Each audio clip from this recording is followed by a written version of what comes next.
him. Looks like Yeah, he's on it. So he's on the podium, so it'll come into her email. So, but she's going to sit with him and they'll look at them together. So, yeah, it's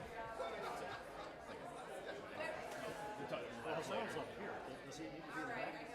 yeah, he's talking to Connie to see where they can sit. So he's talking to and then let's see, he's got 12 minutes left.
Do you want to put your? Are you going to be able? You know what? I think no. I think Now everybody. I think everybody should carry their own notes up because if somebody takes them away, you're Now going you to want be to without them. put yours over here? Well, because I'm gonna use mine probably right there. Okay, But so I would say bring your notes up. There's not. I mean you see people all the time like like I'm gonna keep mine here. I'm just gonna pull them out because you'll be off camera. Actually, if you want to put them up here, You can do that. and then you can just pick them up on the table, so you're not carrying them. You're the. No, you're. This So is you mine. might. Oh. You might.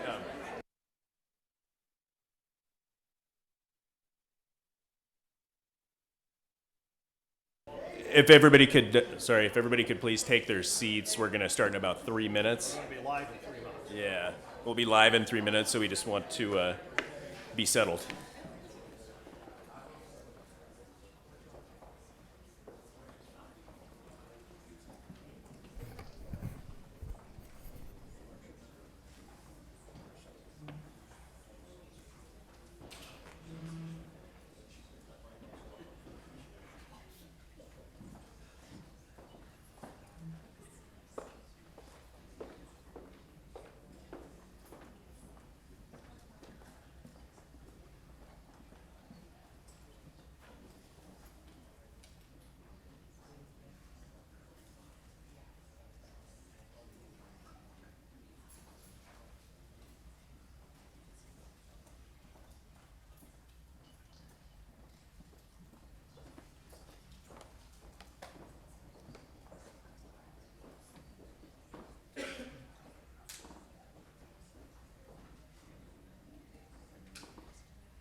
Good morning. My name is John Vandalent. I serve as co-director of the Center for Risk-Based Community Resilience Planning, along with my co-director, Bruce Ellingwood.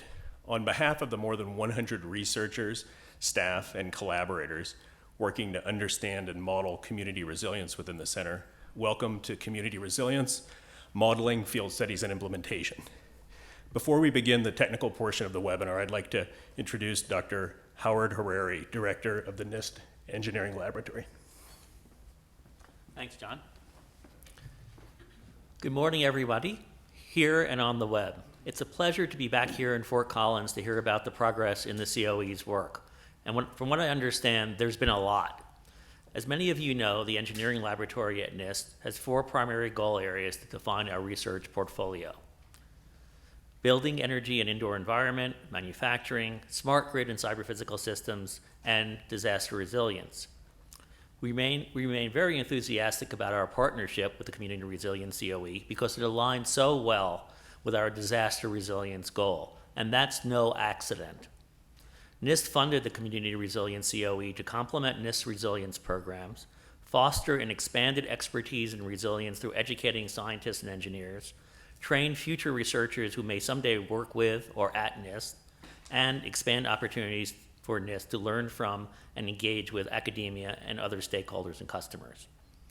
On behalf of NIST, I want to say how excited we are to hear about the progress that the COE has made during the past 6 months since we were last together, and a review of the overall progress in the 2 years since the center was initiated, as well as the exciting work starting in year 3 of the center. I'm particularly happy to say that you will hear presentations over the next 2 days from NIST staff who are going to share their research as it aligns with and benefits from the outstanding work of the COE. I'm also encouraged by the staff exchanges that have occurred in recent months, including visits to NIST by key COE personnel and visits by NIST staff to our COE university centers. A recent highlight of our partnership was the deployment of a fully integrated research team to Lumberton, North Carolina, to study the effects of flooding from Hurricane Matthew. The deployment emphasized a study of the effects of Matthew on the local school system. I believe that the Lumberton study will mark a turning point for the way we do disaster studies. The integration by design of field teams made the process truly interdisciplinary from the very beginning. The use of cutting-edge sampling and geospatial recording throughout the study was highly innovative, and the use of longitudinal methods for recovery analysis of building failures should represent a new paradigm for studying the performance of the built environment. I'm particularly looking forward to hearing some of the preliminary findings from this deployment. So that's all from me. I'll let you get on with it. I'm anticipating a great 2 days. John. Thank you, Howard. For the remainder of the webinar, which is scheduled to last about 2 hours, I'll provide a short overview first. This will be followed by a series of technical topics summarized in a special issue of Sustainable and Resilient Infrastructure, edited by Paolo Gardoni, with each author presenting the theory behind their contribution. This will immediately be followed by a live demonstration of the computational modeling environment known as Incore, under development, and then a few minutes for questions and answers. So for questions and answers, let me jump back one slide. Please email those directly to Professor Hussam Mahmood, and that's hussam.mahmoud@colostate.edu. And we'll get to as many of those as we can in the short time we have, and then try and follow up by email. So then Dr. Terry McAllister from NIST will join me to introduce our first hindcast in the pursuit of validation of Incore, the 2011 Joplin, Missouri tornado. Judy Matrani-Reiser, NIST Disaster and Failure Study Programs Lead, will be joined by the Center's Social Science Lead, Walt Peacock, to explain a new approach to field studies with a focus on understanding and modeling community resilience. Hurricane Matthew itself was short-lived along the eastern seaboard, but the devastating flooding that resulted inland lasted for days. The focus of that study was Lumberton, North Carolina, as you heard about from Howard, which is beginning their path to full recovery. We'll close with some additional time for Q&A coordinated by, again, Professor Hussam Mahmood, a researcher within the center.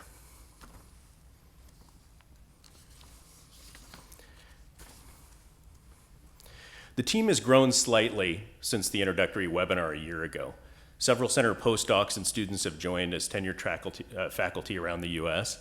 The team consists of approximately 27 academic faculty, 11 NIST collaborators, and a large number of postdocs and students across numerous institutions.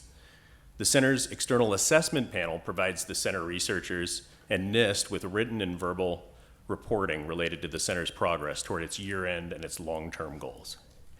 The EAP consists of a number of prominent individuals representing engineering, social science, economics, and public policy. The mission of the Center of Excellence is to support measurement science to enable researchers the ability to study and understand the underlying attributes and factors that make communities resilient to hazards.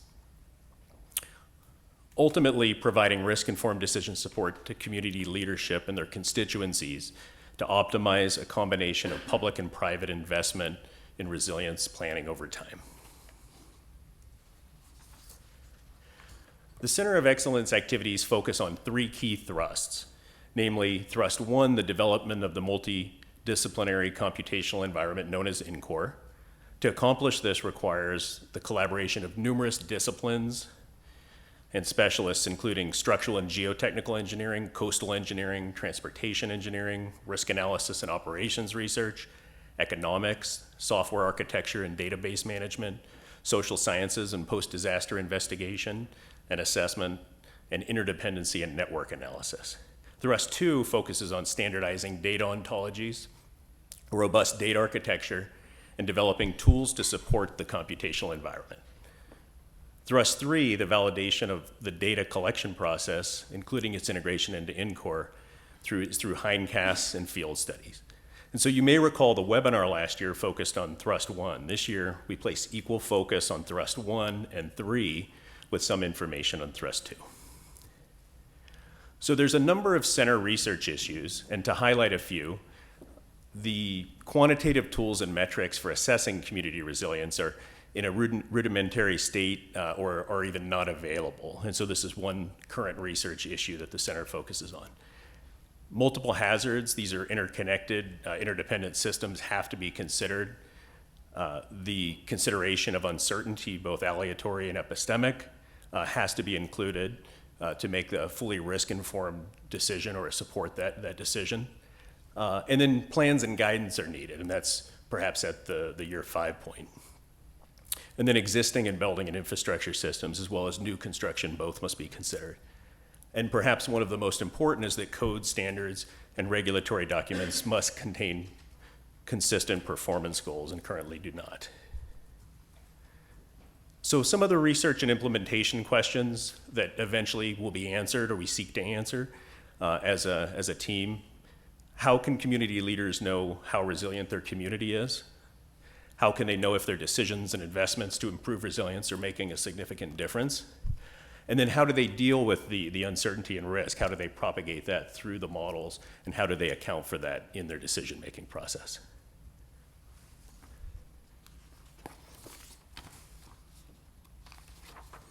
So within Thrust 1, the development of Incore, the team considers individual hazards, including hurricanes, tornadoes, earthquakes, and tsunamis, wildland-urban interface fires, and floods and storm surge. Hurricanes are treated as a multi-hazard problem with wind surge and waves all combined, and modeling coastal inundation, for example, modeling coastal inundation with a research-grade AdCirc mesh for use as input to Incore. Physical infrastructure consists of building models developed based on principles of engineering and physics, fragilities for damage, loss, functionality, and restoration and recovery. Transportation networks are modeled with the ability to damage bridges, portions of roadways, and soon railway systems. Water systems and electrical power are modeled at the distribution level and can be coupled for dependency, as you'll hear about in the next portion of the webinar. Communication networks have been started and will be expanded upon over this year. Even during the proposal development stages, the team recognized that while physical infrastructure is critical for resilience, the metrics by which a community measures its resilience and recovery are rooted in social science and economics. Thus, there's a team of social scientists working on defining performance improvements in community resilience based on adoption and implementation of policies, codes, and standards. Key to this development of optimization strategies for enhancing this includes intelligent algorithms. In order to synthesize the interdisciplinary work being conducted within the Center of Excellence, 4 test beds are currently in progress. Centerville, which you'll hear about in quite a bit of detail shortly, the Seaside, Oregon test bed, the Memphis, Tennessee Metropolitan Statistical Area test bed, and the 4th and newest test bed is Galveston, Texas, including the Boulevard Peninsula, which enables the center researchers to study multiple hazards generated by a hurricane. Each of these test beds incorporates detailed social and economic network modeling to study mitigation strategies, recovery models over time following an event, and optimization in time and space for risk-informed decision support. Key to measuring community resilience is defining resilience metrics in terms of physical, social, and economic systems.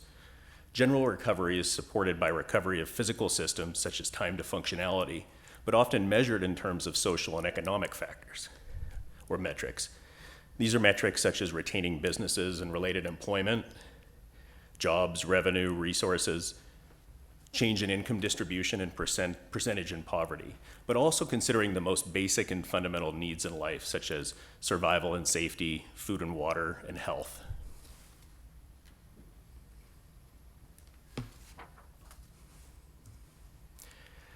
Developing a robust data architecture that allows Developing a robust data architecture that allows data to be easily ingested into Incore or data to be accessed across multiple discipline-specific databases is the focus of Thrust 2. This included NCSA identifying user requirements based on different data set types. For example, fragilities that are a function of more than one intensity measure.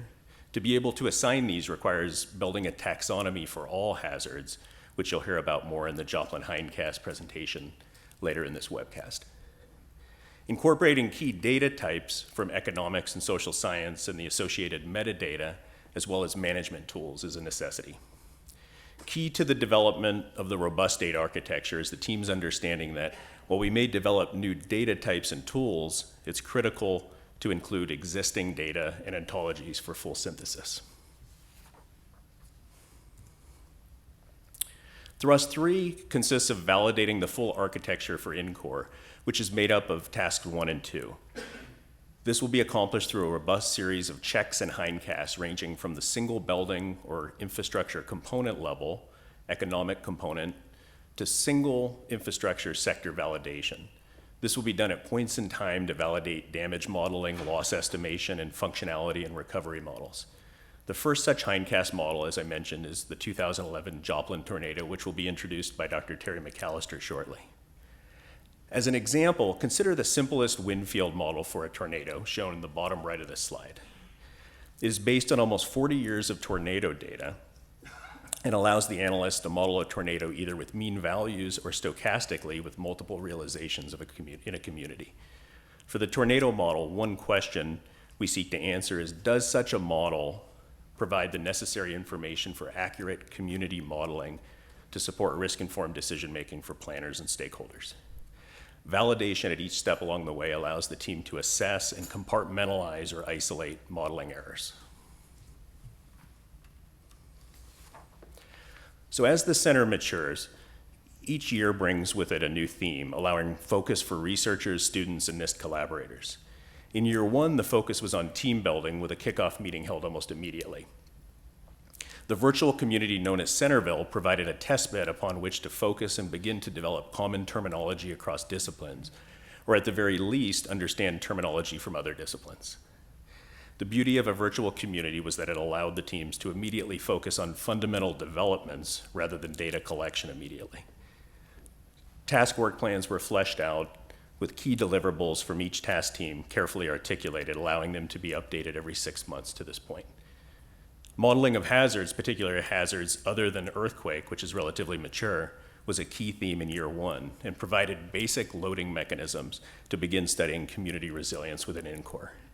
This included tornado, tsunami, and wildland urban interface fires. In year 2, the center team expanded the continued work on dependencies between physical infrastructure and social science, but more prudently began to focus on basic models of interdependency.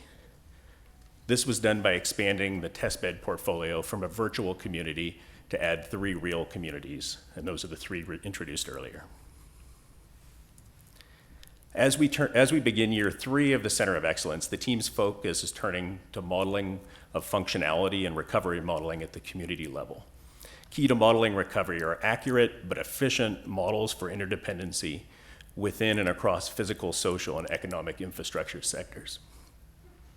In year 4, it's anticipated that Incore architecture will have been modified during year 3 to include temporal aspects of recovery and investment strategies, thereby enabling the team to study risk-informed decision-making strategies. This will include full model applications of Incore version 2.0. In year 5, refinement of Incore and archival documentation of the measurement science developed will continue, but attention will be placed on technical outreach with user workshops. At this stage, most users will be researchers studying community resilience, but likely in collaboration with communities around the US and world. So thank you, and now I would like to welcome Professor Paulo Gardoni, Associate Director of the Center and Editor of Sustainable and Resilient Infrastructure, to the podium to chair the next portion of the webinar. Paulo. Thank you, John. Well, thank you, Professor Van der Leen. In this portion of the webinar, we will talk about a special issue published in the journal Sustainable and Resilient Infrastructure dedicated to the Centerville testbed. Several testbeds have been initiated since the beginning of the center. The testbeds have been designed to, one, allow center research teams to initiate, test, and modify essential community resilient assessment models and algorithms before the Incore platform becomes fully operational. Two, stress these assessment models in a controlled manner. Three, examine varying degrees of dependency between physical, social, and economic infrastructure systems. And four, facilitate the interdisciplinary collaborations and approaches to community resilience assessment that will be essential for a center to achieve its ultimate goals. A special issue of the journal Sustainable and Resilient Infrastructure, Volume 1, 2016, Issue 3-4, has been devoted to the first of these testbeds, namely the Centerville virtual community. Sustainable and Resilient Infrastructure is an interdisciplinary journal published by Taylor and Francis that focuses specifically on the sustainable development of resilient communities. The special issue includes the following contributions, and I would like to invite one of the authors of each of these papers to give a short overview on their work. To start, I would like to invite Professor Ellingwood to say a few words about his contribution in the special issue.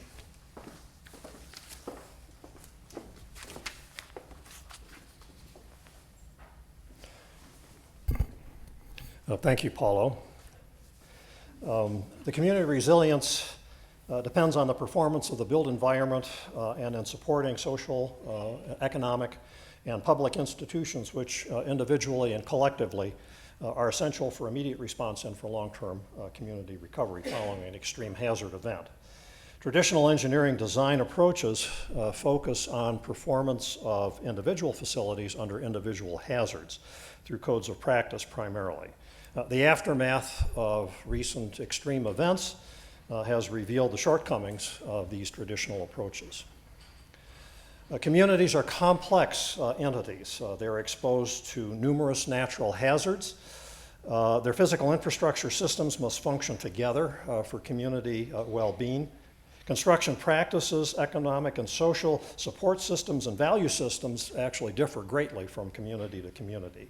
Accordingly, the advancement and implementation of best practices to enhance community resilience require an integrated approach that involves many different disciplines, including engineering, the social and economic sciences, and the information sciences.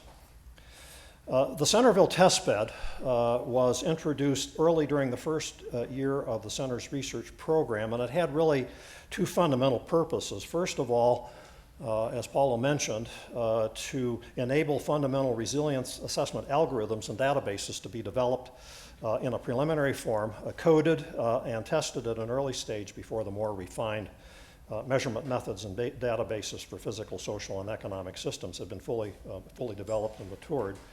And second, and equally important, it was devised to provide a structure for interdisciplinary teams to work together toward a common purpose from the beginning of the center, which is something that's been very, very difficult to achieve in past centers involving interdisciplinary research. The Centerville community is a typical middle-class community situated in the central part of the United States, and you'll learn a great deal more about it in the course of these presentations. I'll just give you a brief overview. The household income average is close to the national average. There are pockets of low to moderate income residents and vulnerable populations within the community. The economy is reasonably well diversified between the business, commercial, economic, and industrial, education, healthcare, and governmental sectors. The population of Centerville is approximately 50,000 people. There are approximately 20,000 households within the community. Of those, 20% are headed by somebody with a college degree. 20% are headed by somebody with less than a high school education. The median household income of about $52,000 is close to the national median. In terms of employment, approximately 32,000 residents in Centerville are employed. The majority are in the retail, services, government, and healthcare areas. In terms of building construction, the built environment of Centerville is modeled with four basic physical infrastructure systems and components: buildings, transportation, water, and electrical power. And we selected these four systems for two reasons. First of all, the fragility models were relatively mature at the time that we started doing the study, at least for the individual systems. And second, they represent distinct topologies. And third, the interdependencies between the water and the electrical power systems in particular could be examined in some detail at a very early stage in the center's research. This is a schematic of the transportation network within the system, within the city. The road network consists of highways, both primary, secondary, community roads. There are four bridges which separate the population centers, which are east of the river, from the major employers and the regional hospitals on the regional hospital on the west side of the river. So this, having a virtual community like this, allows us to move the various components of the community around to determine what the impact of various configurations might be on its ability to withstand and recover from a disaster. The Centerville water network and the electrical power network both follow the public right-of-way of the road network, and this is very common in urban areas. The electrical power network is modeled at the generation, transmission, and distribution level, but it's not modeled at the individual building supply level. Centerville is susceptible to two primary natural hazards: earthquake and tornado. Last year we talked briefly about the tornado modeling. This year's presentations that you're going to hear in the following presentations focus more on the earthquake hazard. We imagined a magnitude, a 7-point earthquake with an epicenter of approximately 40 kilometers from the centroid of Centerville, in order to look at the impact of such a scenario event on the distributed infrastructure within the community itself. And so our presentations this morning will focus on losses due to that particular event. The social and economic metrics that we're considering as part of the study are 5. I'll give a plug for the NIST-sponsored Center for Resilience, the Community Resilience Panel, which has tasks involved in looking at community resilience metrics. They've identified over 100 so far. We're focusing on 5 of these. They're very much dependent upon the community. These are metrics that I think everybody agrees are important in most communities, and so we selected those for that reason, to test our assessment and our decision algorithms. Note that those community metrics are community dependent, and actually most of them are actually based on social and economic factors, which means that the social and economic members of the team are actually, as I might say, driving the bus when it comes to determining the appropriate criteria which ultimately will be implemented to enhance community resilience. Thank you, Paula.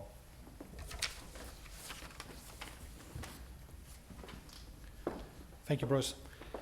Next, I would like to invite Professor Wang to say a few words about her contribution.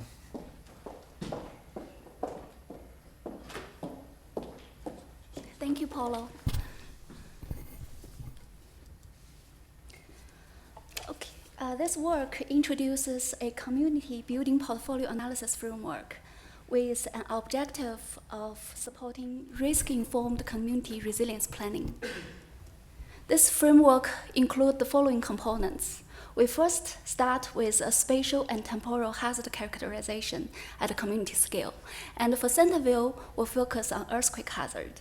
And then we move on to portfolio level damage assessment, followed by a functionality loss estimation. And that serves as a starting point of building portfolio recovery modeling. Ultimately, this quantitative assessment framework for building portfolios, together with those developed in other center tasks for different physical and social economic systems, will collectively form the basis for risk-informed decision to support community resilience planning.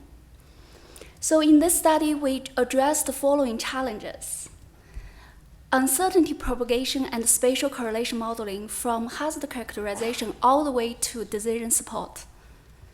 Building functionality assessment considering availability of utilities. Building portfolio recovery trajectory and recovery time estimation. And finally, we ensure scalability of our analysis algorithm as we move beyond Centerville to larger communities. This analysis framework resulted in 5 building portfolio performance metrics. Immediate occupancy ratio, the percentage of a building portfolio that can provide safe occupancy immediately following a disaster. Household dislocation ratio. This is estimated by a household dislocation algorithm developed by the center social team and using building damage estimation as one of the input. Direct loss ratio, the ratio of total direct loss to total assessed value of a building portfolio. And then portfolio recovery index, the percentage of buildings that are in any of the 5 predefined functionality states at any given time following a disaster. And finally, we have portfolio recovery time, the time takes for target percentage of buildings to regain or re-achieve their full functionality states. In this analysis, we estimated not only the mean, but also the uncertainty of all those 5 metrics. And the Centerville special issue, however, focused on the first 3, and which have been incorporated in the Incore Alpha version that Dr. John Lee will demo later. So as introduced by Professor Bruce Ellingwood before, the Centerville test building portfolio include about 1,500 wood structures in 7 residential zones, 151 steel and reinforced concrete buildings in 2 retail and business zones, 70 steel buildings in 2 industrial zones, and about 19 reinforced concrete and masonry buildings for schools, hospitals, and fire stations. So we performed the damage assessment first to the Centerville building portfolio for the 7.8 earthquake scenario. We produced the damage, including the damage to structural components, non-structural acceleration sensitive, and drift sensitive components respectively. Those information was passed to the center economic team to forecast the economic impact to the local economy. Then through a damage to functionality mapping, we obtained the building functionality states immediately following the events, which is the starting point of the recovery. Following the Centerville special issue, we have also developed a building portfolio recovery model for earthquake hazard, which can output functionality state probabilities at any time t following an event for different building types, portfolio recovery time and recovery trajectory, temporal evolution of the spatial variation in recovery trajectory, and finally, the uncertainties associated with the recovery trajectory. In our ongoing effort, one of our ongoing efforts is to work with other center teams to ensure building portfolio analysis is properly interfaced and connected to the analysis of other community networks and systems. Thank you.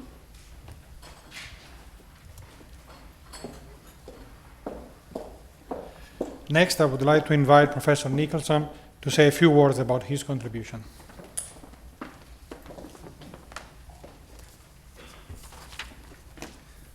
Thank you. In this work, we are interested in analyzing how different building retrofit decisions might mitigate the effects of a disaster and improve community resilience. In particular, we're interested in allocating limited financial resources to retrofit building types in each zone of Centerville to specific code levels with respect to competing objectives, minimizing the direct economic loss and minimizing the total household dislocation. Additionally, we want to ensure that the retrofit policies that we consider take into account the resilience difference that often exists between different socioeconomic statuses.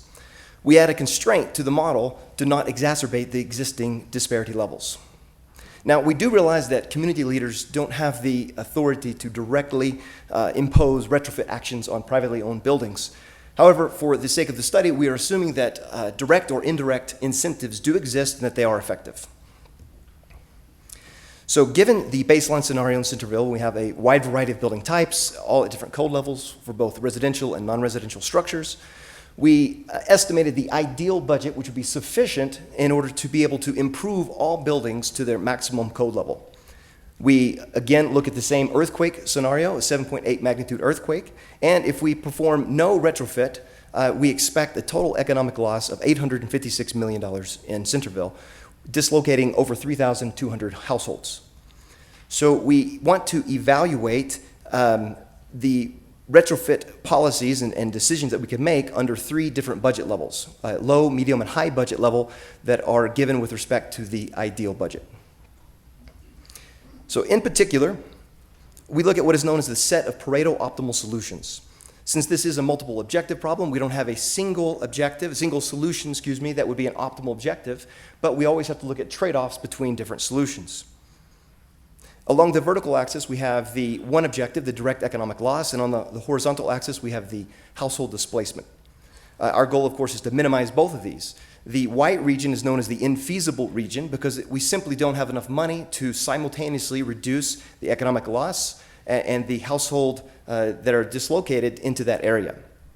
The gray region is known as the suboptimal region because all of these outcomes are possible, but we can do better, and that is represented by the blue line. The blue line is called the Pareto frontier. The solutions that produce these outcomes cannot be improved on at the current budget level, but they do represent trade-offs. For example, policy 1 at the top results in the highest economic loss, nearly $780 million, but the lowest household dislocation of about 2,500 households. These both represent significant improvements on the baseline policy. However, we have alternatives. We could also consider policy 2. Policy 2, for example, drops the expected economic loss by $45 million from policy 1, but it does that at the expense of increasing the household dislocation. So while we do not intend to make decisions for the community leaders, we hope to quantify and support those decisions. The trade-off, for example, here between giving up $45 million in loss to keep 220 families in their homes, the question is that worth it? And we can't answer that question necessarily. The value of dislocation, of course, affects things like the tax base, economic growth, things that can be quantified by our friends in economics, but it also has a lot of elements that are hard to quantify: the quality of life, the stability of the family, and education. So while we can't answer these questions, the framework that we're providing, we hope, helps decision makers to pinpoint these issues. The competing nature within this problem itself is primarily based on how the money is allocated towards the residential structures versus the non-residential structures. The green line represents investment in residential structures, and the blue line is investment in non-residential. On the left side of the graph, we're investing more in residential, so we're reducing our dislocation, but we incur higher capital stock loss. And towards the right, we move our allocation towards non-residential, in which we have higher dislocation but lower capital stock loss. Now, if we increase our budget, the budget that we looked at previously is the blue curve here, the $52 million, the low budget. But if we increase our budget levels, we're able to reduce the infeasible space. So the red line represents the medium-sized budget, and then the green line represents the high level of the budget. When you increase the budget, you can change the shape of the Pareto frontier, and at the same time, the types of trade-offs that you're considering making. Additionally, the tool provides not only the estimates of what this Pareto frontier looks like, but it gives you specific details associated with zone level and building type granular interventions that should be taken to help inform good decision making. Thank you.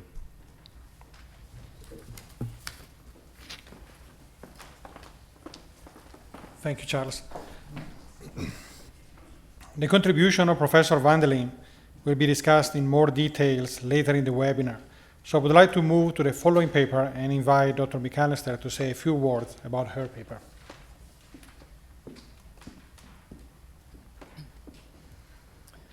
Thank you, Paulo.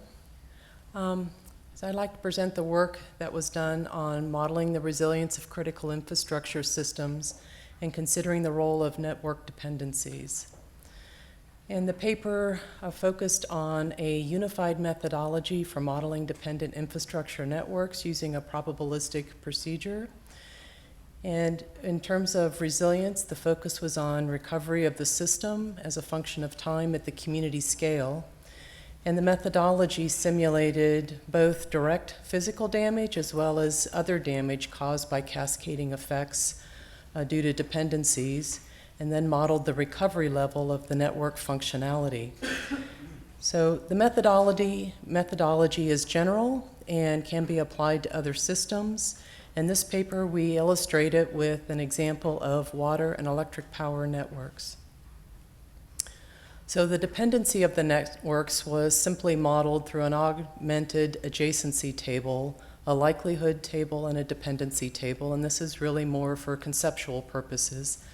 But first note that there are two networks in the graphic there, the green network 1 and the blue network 2, and then the lines between them are illustrating dependencies. So this adjacency matrix then is constructed as shown below.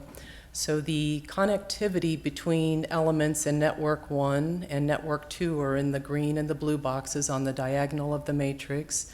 And then dependencies between these two networks are shown on the non-diagonal terms, which are pink and orange on this diagram here. This is then further supplemented with a likelihood table that describes the likelihood of failure of a node given the failure of a node in another network. So we create the dependency there as well. And then we create a dependency table that is the product of this table with the adjacency or connectivity and the likelihood of failure. So the probabilistic procedure is based on Monte Carlo analysis, and just briefly, the 6 steps are to generate the network model and generate a hazard for the network area, and then direct physical damage is assessed through fragility curves, which has a probabilistic component. And then there is an iteration where we also include the cascading effects due to dependencies of one network on another. And then we assess the loss due to both direct and indirect losses. And there's a repair curve as well, data, to predict recovery time for the network functionality. And there's an iteration that goes on between these last steps to within a specified tolerance. So to try to explain this now with a water network and electric power network, this again is from Centerville. The water network is on the top and the electric power network is on the bottom on the right-hand side. And areas designated with A, B, and C are where we have commonality, where the water node depends on electric power node. So this is where your dependency is designated between the two systems. And you see the adjacency matrix below is showing the connectivity for the water network and the electric power network, and then their dependencies on each other. And in this simple example that we did, we have either a 0 for node dependency, independence between these two networks, and 1 for perfect dependency. If a electric power node fails, then the water node will fail as well. So we looked at these two cases, perfect independence and perfect dependence. And this is illustrated at the right based on the function of the water network. So given the physical damage that occurred and the direct and indirect damage at time 0, how can we predict these systems will recover, both for meeting the water demand and providing adequate pressure to meet that demand over time, based upon whether you consider the system alone, which is the blue line there, or when you consider dependency on another system. And you can see that the independent system recovers more rapidly than the dependent system, which intuitively should make sense. And even though the recovery begins around the same time, that dependency will affect the ability of the system to recover, and this is an attempt to quantify what that might be. So in concluding, we would just like to say that functionality is very important, and the delay in the recovery process with dependency can be quantified with this approach. It's very important in determining resilience that you consider the physical damage along with the operational aspects rather than considering them independently, and that the cascading failures can lead to increased recovery times that may not be accounted for if that's not included. And this method is considered modular in that it can be applied to any network and type of dependency. Thank you. Thank you, Terry.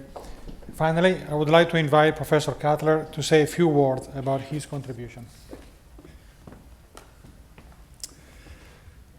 The objective of our part was to build an economic model that could talk to the engineering side. So we used a computable general equilibrium model, and this work is with Martin Shields, Daniele Tavani, and Sami Zaron. So here is just a flow diagram of our model. And what we had to do is create spatial characteristics because earthquakes or tornadoes hit different parts of towns in a disparate way. So we have to have the model be consistent with that. So on the left-hand side, we have households, and those are distinguished by income and also a spatial component. The right-hand side, the blue box, is the firms. And what we have is flows of resources going back and forth. And just to summarize real quickly, households will supply labor to firms. Firms will then, in return, give wage payments. And with those wage payments, goods and services are purchased. And then there's also tax payments going from households to firms to local government, and also services going back. And so we build this model to be sensitive to the geographical distinctions and also some time series properties. So here's another picture of Centerville. We've seen it several times this morning. What we've done here is we've divided Centerville into two parts. And this black line going down in a little crisscross is dividing the city into a west part of Centerville and also an eastern part of Centerville. And what we want to understand is that the economic model we built represents the spatial characteristics we have here. So as an example, zone 1 on the upper left-hand side, that's the upper income residential area with approximately 4,200 homes. And so we have modeled those homes and those residences to supply, where families live, and also they supply labor. They also buy goods and services. So these people in zone 1 will shop in different parts of town. They may shop in zone 9, which is the vertical pink area, or they also could shop in zone 8, which is the horizontal pink area. And so we have all these shopping patterns in town. So when there's a disruption, people's shopping patterns may change, and also their ability to get to work may change. So what we do in the simulations in the paper is we divide up Professor Wang's earthquake into two parts. We just let the earthquake hit the west part of town, and then also separately the east part of town, to understand the spatial differences when different parts of towns are, different part of the town is impacted. Then we also look at some dynamic outcomes where we shock the entire town, and then we see the dynamic properties over time of how the town responds, and what this will be used for eventually is the recovery aspect in terms of the economic analysis.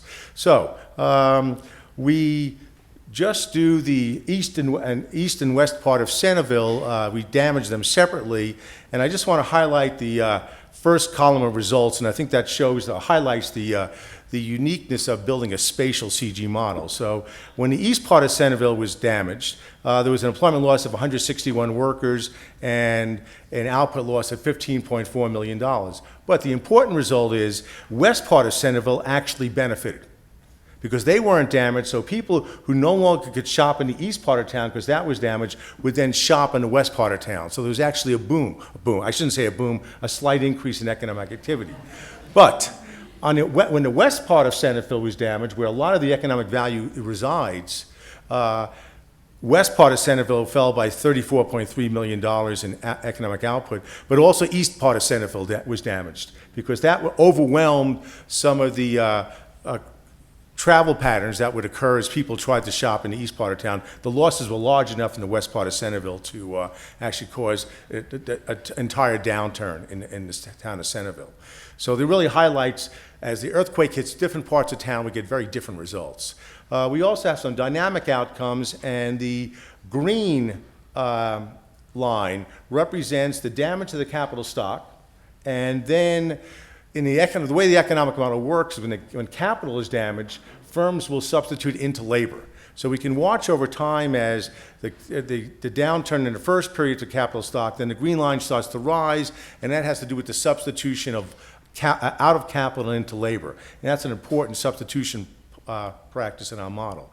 But then when you damage the transportation network, which slows down commuting times within the city, we see that that's the red box, and we see a decline in that, and there's a permanent loss in economic activity because the economic literature suggests that damages the transportation network actually reduces total effective productivity for firms and can have a permanent loss in the economy. And the third line is just a combination of two, which is not worth going through right now. So to conclude, we've established that building a spatial economic model is incredibly important.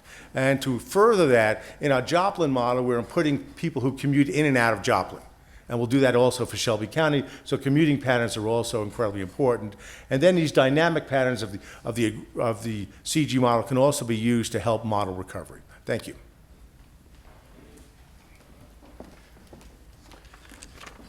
Thank you, Harvey. This concludes the overview on the special issue of sustainable and resilient infrastructure on the Centerville testbed. Our next speaker is Dr. Lee.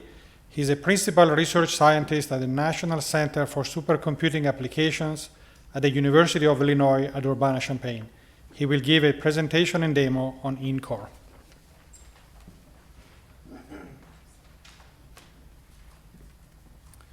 Thank you, Paulo. So I'm going to show you how the Incore implementation can happen with the oldest paper, the presentation you already saw. So I'm not going to explain the science behind it because you already had this presentation. So these are the demos I can show you. And then these are the demos or actual analysis we built on the Incore analysis. We work with the authors. They implement their code and their data ontologies and data sets on the Incore system.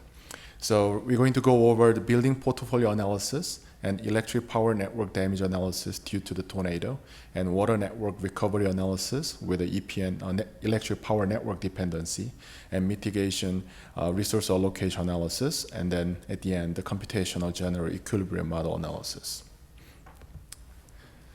First one, I want to just make a note that if you already recognize that all those research is done based on certain scenario earthquake or scenario tornado, a certain scenario hazard, the good thing about you implement those algorithms on the platform is after you implementing it, you are able to change some of the scenario hazards.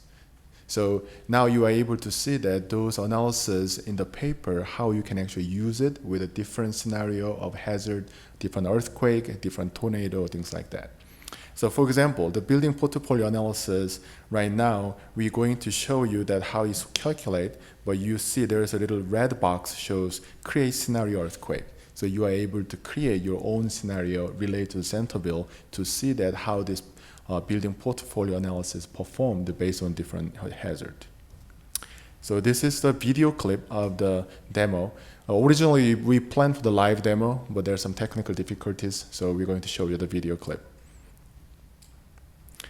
So right now, what you see is actual Centerville building data we created randomly for this exercise.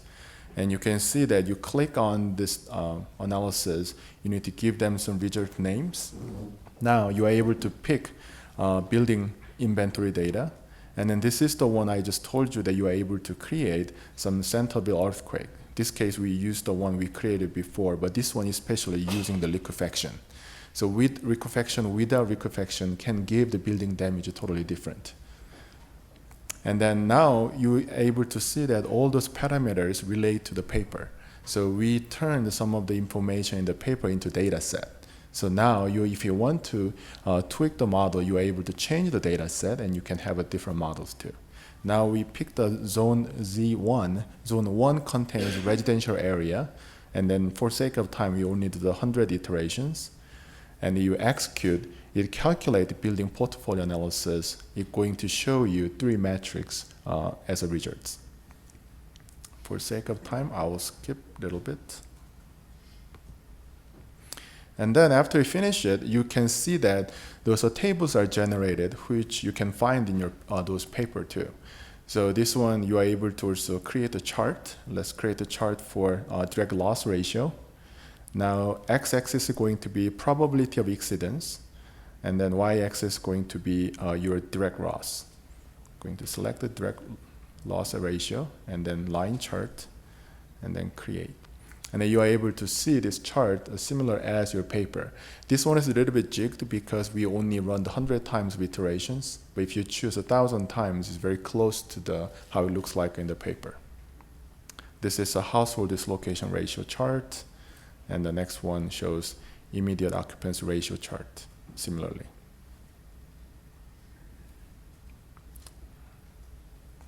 Okay. Next analysis is electric power network damage analysis. This one utilizes the Incore scenario tornado. We actually showed you last time. So you are able to create a scenario tornado with the various kind of settings if you want to. So we're going to utilize this scenario tornado to compute the damage of electric power network.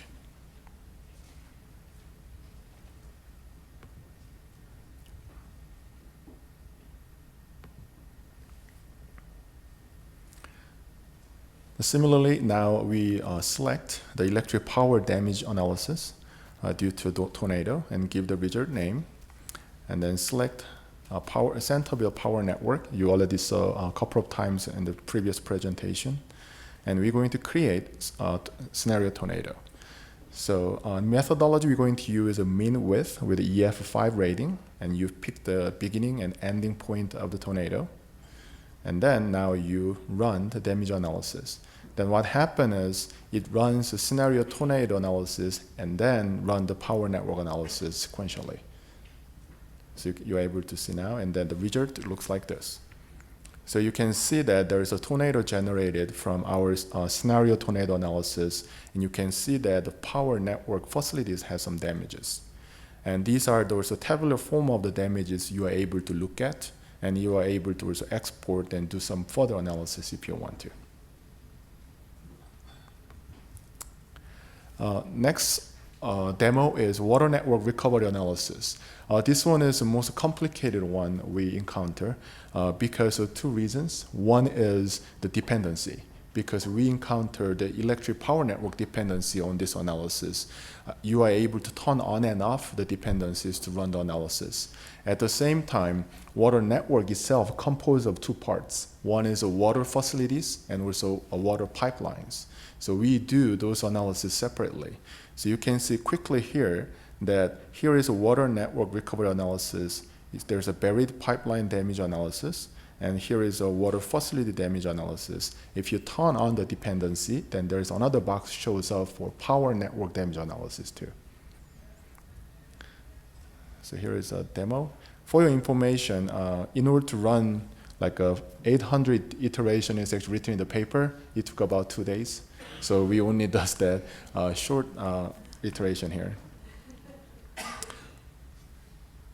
So you can now see here, you can see that the new analysis popping up. So this one is a water facility damage analysis using the Centerville water facility. And now you also create the scenario earthquake for this. We're going to show you. So we're going to use Fernandez and Rick's attenuation, and then also you are able to pick the epic center. And this time I believe we also use liquefaction. So right now we picked the liquefaction susceptibility map in the Centerville. And then next is we're going to add the buried pipeline analysis for water. It's a similar way to give the result name, and you need to pick also Centerville pipeline, water pipeline, and use the same scenario earthquake. And you can see that it's sort of connecting each other. And then IMP files, actually EPA net file, actually allow you to do EPA net analysis, demand flow analysis. So this one is allow you to do day by day, even hourly, how the flow changes behind the water network analysis. And you can see that because we turn on the power network dependency, now you can see electric power network damage analysis shows up. So all those things now connected. Now you click, you need to change the iteration number, right? So we're going to do only 3 runs, but you can actually increase 800 if you want to. So now you run, let me skip a little bit. After you finish it, then now you are able to see some result here. So we're going to show you, there is a statistics summary of this analysis. It shows you the average demand, average pressure, average contamination in the water, how the recovery happens, and how this value changes throughout the time.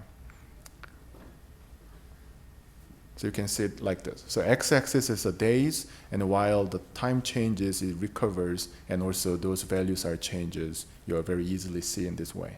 Or if you need a further analysis, you can also export the data set into Excel or CSV formats. You could do further analysis. Next analysis called mitigation resource allocation analysis. This is a multi-objective optimization. As the chart shows you, there's a Pareto, the solution, which is a multiple solution strategy you can have. So a good thing about this implementation is users are able to actually click on those solutions and tell you what the detailed solution is. So I will show you for sake of time. It's a very similar way to do. I'm going to skip to the result part. So you can see here output. You can see that on the Pareto front and click on those solutions, it shows what the solution looks like. The solutions shows that which zone, which building type, and which code level, and how many building needs to be that one, so that it will tell you exactly how solution looks like. This is the data behind it. So we visualize this data onto that user interface. Next one is a CG model, CG analysis. This model also a very complicated model. However, we implement this on the web service instead of we actually running on our Incore platform right now. In other words, Incore platform able to talk to the web service we build so that actual analysis happen on the server side, and we only retrieve the output from the analysis. And we know the CG model is very complicated. But we only expose some simple table output right now. But in the future, we're going to expose more outputs from the models for needs. So especially this table you see is corresponding to the paper, I believe, with table 6A. So we are able to generate exactly the same table from it. Differences from the paper is this one also you're able to do the scenario earthquake and do the building damage analysis. Because paper itself has a scenario earthquake, the fixed, and also use a fixed building damage analysis. But this case, you can actually change that and also change the mapping if you want to, so that you are able to see how the CG model performs based on different scenario earthquake. For information, it takes about one hour to run. So we're not going to show you how actually running. But it's really worthwhile to see that how we can connect the new analysis with the existing analysis we already built. So CG model here, and then CG model needs some external shock, which is of damage, building damage. So building damage need to be aggregate to the sectors and zones within the Centerville. So right now, you can see middle box does the aggregation. And this one is building structure damage analysis. So we use exactly the same building damage buildings used in the building portfolio analysis. And then we pick earthquake. So this case now you are able to pick which one you like.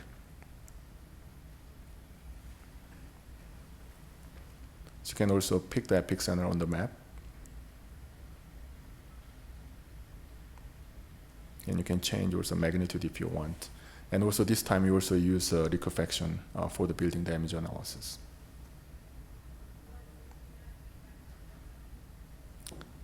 So when you execute, what happens is it creates a scenario earthquake and then run the building damage analysis for each buildings, and then it aggregates building damages to the by sector in the CGA model and by zone.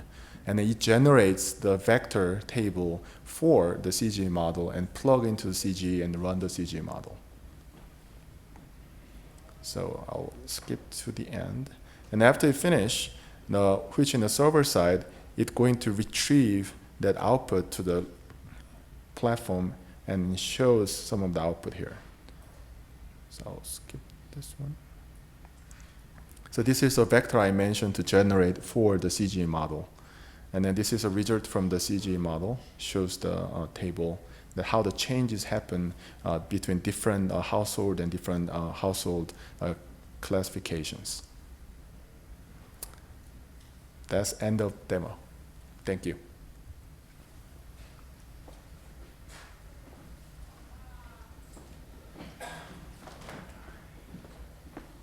Okay, thank you, Jung. So at this point, we have 10 to 15 minutes for questions and answer. If you would, if you've not already, if you would like to email those to Professor Hussam Mahmood, who will select questions, and the email address appears on the screen. It's hussam.mahmood@colostate.edu. So we don't have questions yet from people watching the webinar, so I think we could start with the group here, see if we have any questions. I'm sure we have a lot.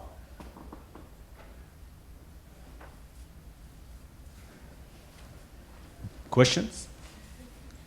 It's not an option. You have to ask questions. I'm just being really nice.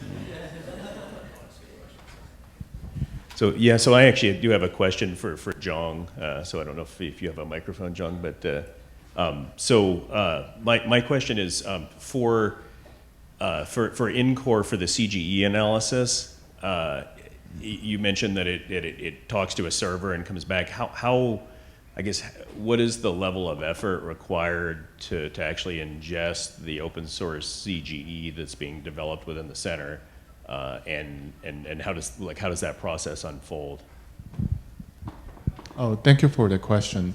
Right now, Incore is an open source platform, and initially when we work with Harvey's group using the commercial software, and then we discuss, and then thankfully the Harvey's group already found some open source solution to solve the CG model. So what happened is their group developed that code in a Python and actually sent to us, and then we modify a little bit to fit into our web service and running on the server. And also I got the email that they found another server that's running much quicker, so it's not an hour. So I think this is a process I think we're going to have working with NCSA developers, with the researchers to find out and helping each other to improve the performance and also improve the way to modeling their researches. Does that answer your question? A question back there. This would be a question really for any of the developers. Bruce mentioned uncertainty, and I wonder if any of them could talk about the plan to get error bars and uncertainty into some of the graphs in the analysis.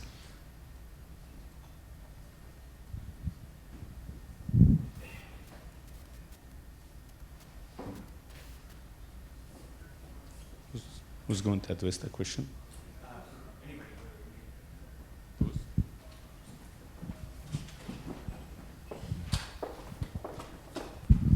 Well, Jason, I don't know that I'm the right person to answer this question because I'm not one of the developers, and I think your question was directed to the developers.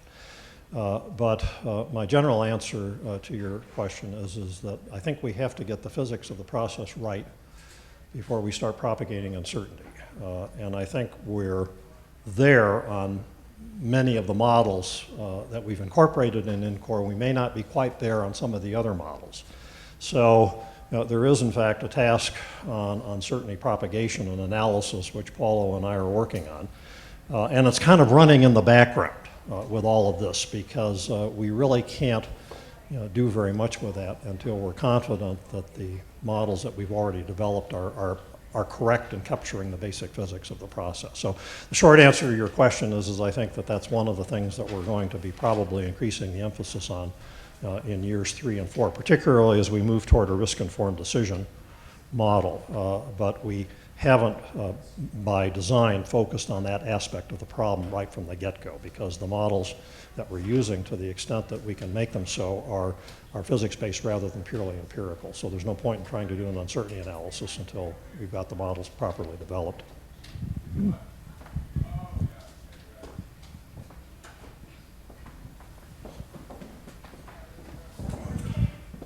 So just want to follow up on the uncertainty modeling question. In the building team, we do emphasize uncertainty modeling. In those 5 metrics that we're trying to quantify, we analyze both the mean and the uncertainty associated with the mean. And we believe this uncertainty quantification is the basis for risk-informed decision. And those uncertainty modeling right now, the information we passed on the social and economic team is the main information, because that's the analysis they're doing right now. But in the future, we're hoping that the uncertainty quantification we did in the building analysis also can be utilized in the decision making. And also these 3 metrics that showed in the demo, those curves, they are actually the CDF or the complementary CDF of the 3 metrics. So they are the uncertainty measure. Thank you. Thanks, Naomi. We have a question from Joshua Stillman at University of Nebraska. The question is, how code levels determined and/or modeled for tornado and flood hazards? How are code levels determined and/or modeled for tornado and flood hazards? So, okay, well, first, thanks for the question. So the tornado hazard, like many of you know, right now the tornado is simply an ASCE 7 is just a commentary. So not so we're not designing for those yet. For the tornado hazard levels, it's as you heard Zhong Li mention with respect to earthquake and some of the other hazards. It's really scenario based, so it's based on what the community leaders or the constituency within the community what they feel they should be designing for. And so there could be one, there could be more than one. It could be that they have, and so one of the resources to kind of investigate that a little more would be to look. There's a NIST planning guide that was led by Dr. Terry McAllister, and if you go to the NIST webpage, you can take a look at the 3 different levels of hazard to be considered for resilience. And so I would, I guess, suggest that as a good reference, as a starting point.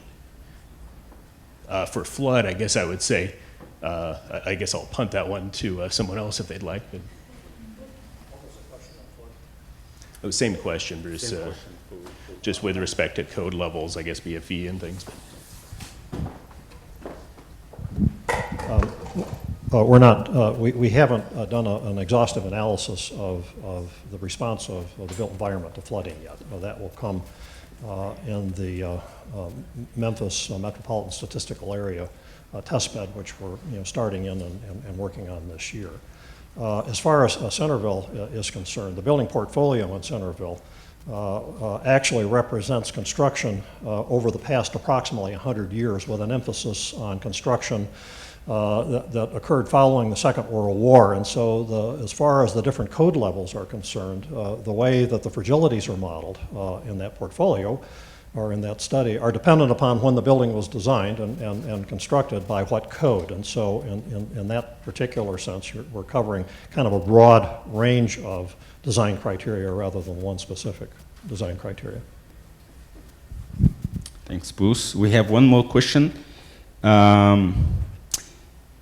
These tools all look very helpful for government decision making, but I'm curious if the presenters think the model input data is readily available. from local governments or private utilities. In short, from the presenter's perspective, what is the feasibility to input real community data into the model?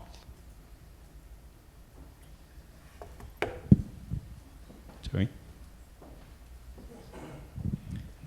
Thank you for the question.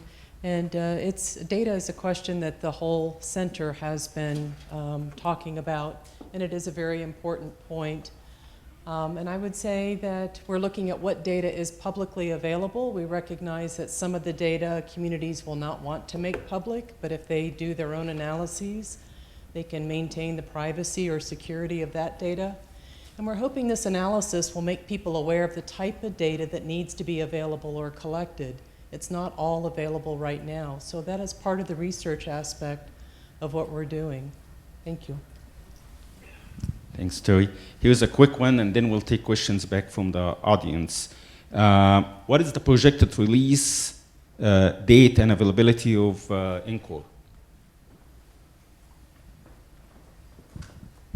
So it's a great question. I was hoping for that one. At this stage, we will be releasing an alpha version within just the Center of Excellence. I know the question comes from outside of the center, and that's for debugging purposes. So some of you already have it from the training session last night. We're targeting the end of summer. So about 4 months. That will depend, on bugs and making sure that intellectual property and things have been, papers have gone through the review process and things like that, the related papers. Now, the papers you just saw, of course, are all published in that 2016 special issue. So we anticipate the end of summer, but that's a target date at this point. But if you check back to the web page, we'll definitely be able to update that, I'd say probably in 8 or 10 weeks. All right. Questions from the audience? This group is not too active.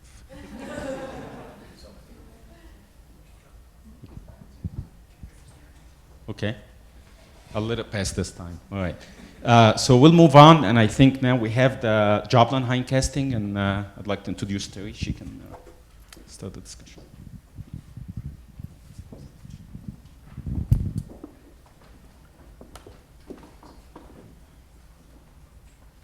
Thank you, Hussam.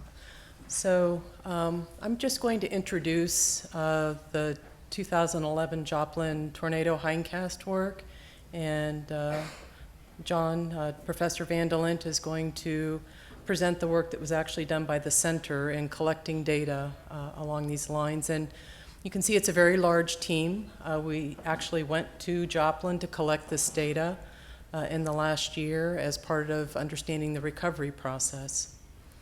So today, I will just do the introduction here on what Joplin tornado looked like, the damage that occurred, and a very short summary of the investigation that NIST did.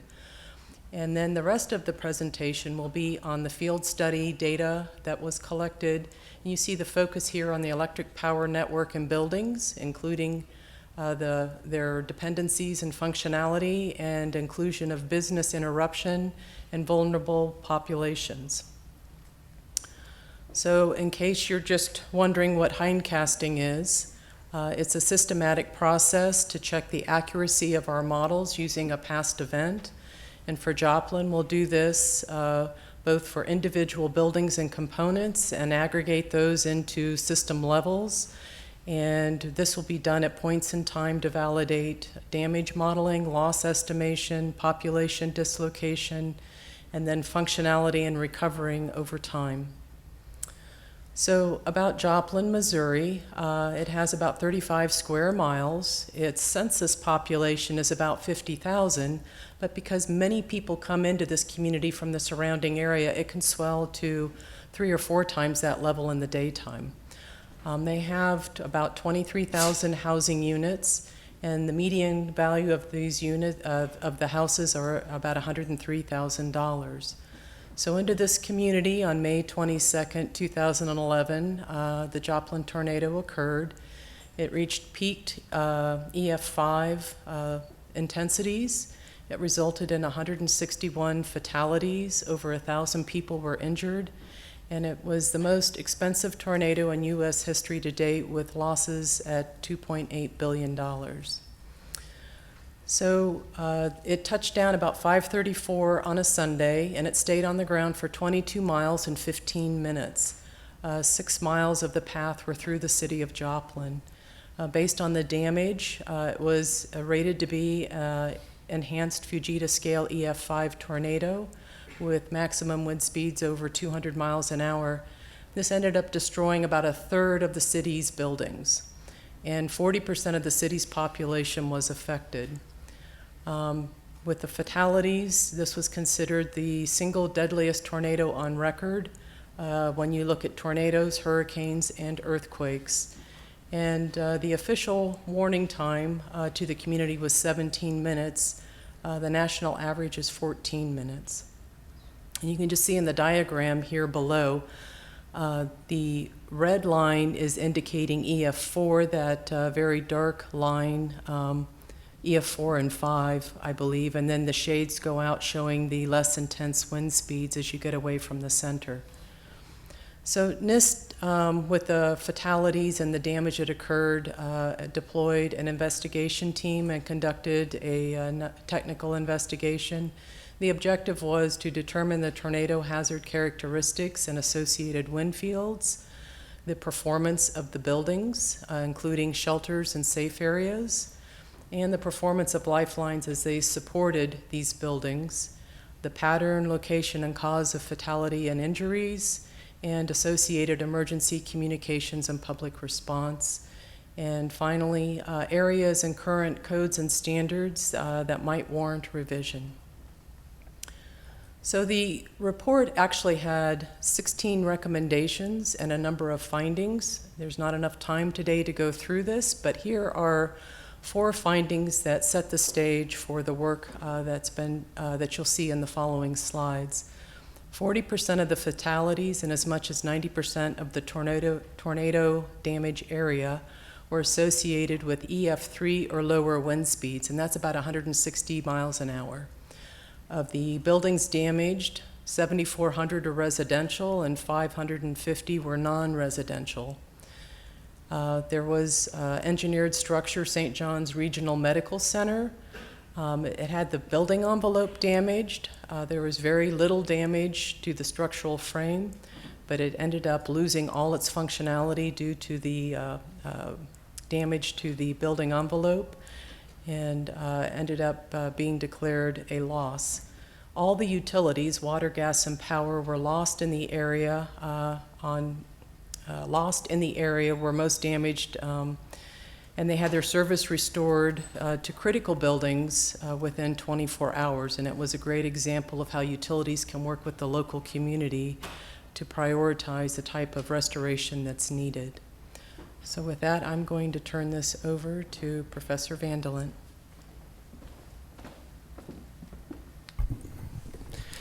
Thank you, Terry. So critical to the successful hindcasting is the need to gather data for comparison, both damage and recovery data. For Joplin, this was done by a team of researchers, as well as NIST, which you just heard about. Photos are automatically geotagged and hyperlinked to a map for future comparison to photos during and following recovery in the past 5 years. So recall that for hindcasting, we begin with each sector model independently in order to better understand the model resolution needed, but also what's available. And this perhaps comes back to the question that was asked, what can be provided or what would be provided. In the case of Joplin, a detailed model of the electric power system just prior to the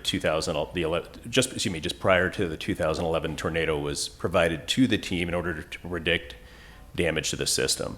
But recall from the introduction to the webinar that a generic and simplified tornado wind field was proposed for community resilience studies. In this initial hindcast, and so this is really just our first step, we use a curved wind field model, which is more representative of what was in Joplin. Now, it's important to keep in mind that for a full model validation standpoint, from that standpoint, this wouldn't be acceptable, but it is acceptable if we're trying to isolate the accuracy of just our fragilities in predicting damage as a function of wind speed spatially. As you can imagine, there's numerous complexities to hindcasting to ensure that current knowledge is not incidentally applied and biases the prediction.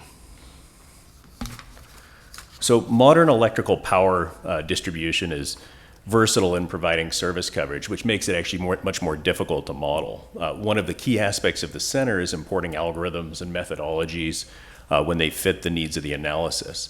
But there is substantial new development also underway. The results of a study from approximately 15 years ago at Los Alamos Labs was applied to use weighted cellular automata to identify electrical service coverage areas.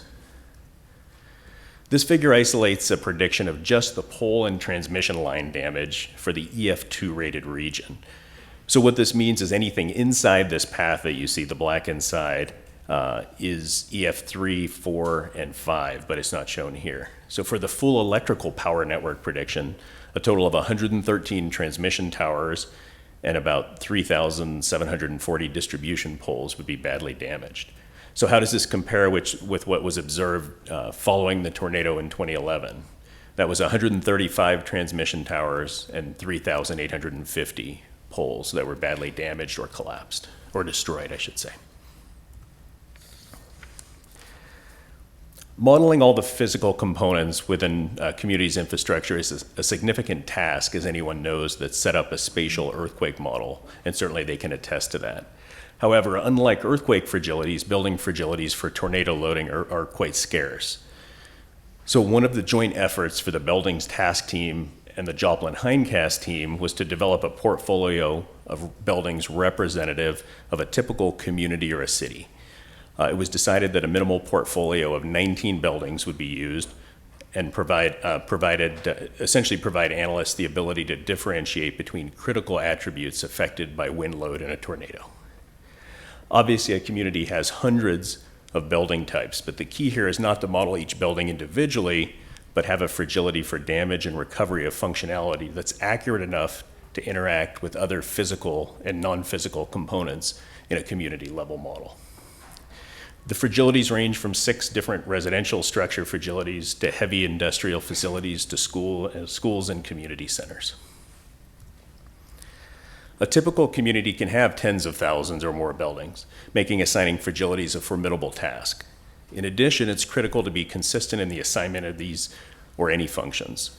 Although not presented in detail here, the center has adopted the GEM taxonomy, which is being extended from earthquakes to other hazards. Here we see a snapshot of the tornado taxonomy, which begins with level 1 attributes such as enclosure classification, height, roof shape, and other building attributes that affect wind loading intensity. Then level 2 attributes provide better information upon which to characterize the building and assign fragilities. For vertical load path continuity, this could, for example, be a full roof to foundation load path. Once the 19 fragilities are assigned to the buildings in Joplin, the probability of each building in a damage state can then be determined. For example, in damage state 1 that you see, damage state 2, 3, and then a damage state 4. The computation is performed using an algorithm to convert the building to a point, and then it's converted back to its original geometry in GIS, as shown here for damage state 4. Then for a multi-sector validation of buildings and the electrical power network, both sectors can be combined. This image, which shows all the buildings in Joplin color-coded, depending on which of the 19 fragilities was assigned to them, and then also it shows the lines, which are showing the power transmission and distribution networks. Here we see the CA algorithm with both sectors represented. This work is ongoing, and at this point, damage to buildings, the power network, and their functionality interaction can be modeled.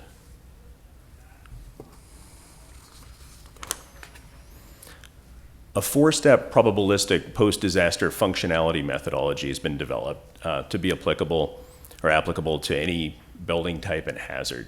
This methodology integrates performance-based engineering concepts within the context of community resilience, for buildings and combines them with repair and functionality analyses to allow quantification of building functionality through a series of Monte Carlo simulations. This methodology is illustrated through the example of 3 building types identified in the Joplin community building stock, namely a school, a heavy industrial facility, and a strip mall, with the assumption that these are in building damage state 3, or what we call extensive damage. The intrinsic functionality fragilities accounting for only construction and cleanup time, as well as the semi-intrinsic functionality fragilities accounting for additional external factors, such as time to obtain financing and permits, are generated to quantify the probability of the building's post-disaster functionality. It can be observed that post-disaster functionality levels differ for the 3 building types depending on their construction details as well as their occupancy type. In addition to the hazard intensity, the continuity of businesses following a disaster are affected by factors internal to the businesses, such as decisions on business operation, capital investments and cash flow, supplier and labor availability, and customer demand. Passive business characteristics, such as employment and line of business, also affect the impact and recovery. External factors affecting business interruption and continuity include utility lifelines, transportation networks, and telecommunication, to name a few. Policy interventions such as insurance and government assistance also affect the short to long-term recovery outcomes.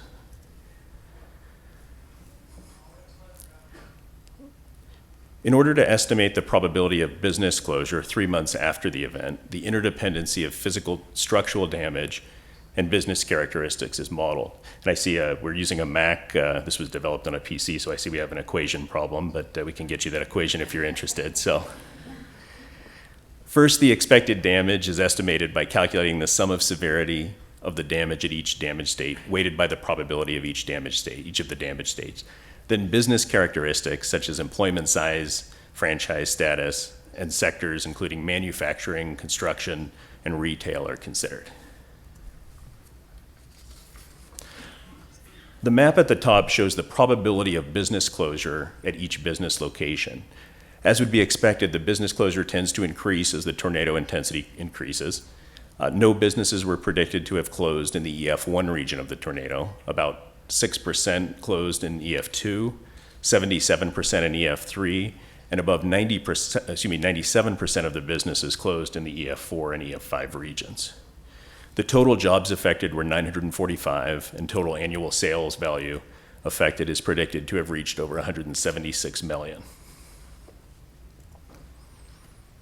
Although just under development, a computable generalized equilibrium model similar to the one you heard about for Centerville will provide a measurement of the economic impact the tornado had on Joplin.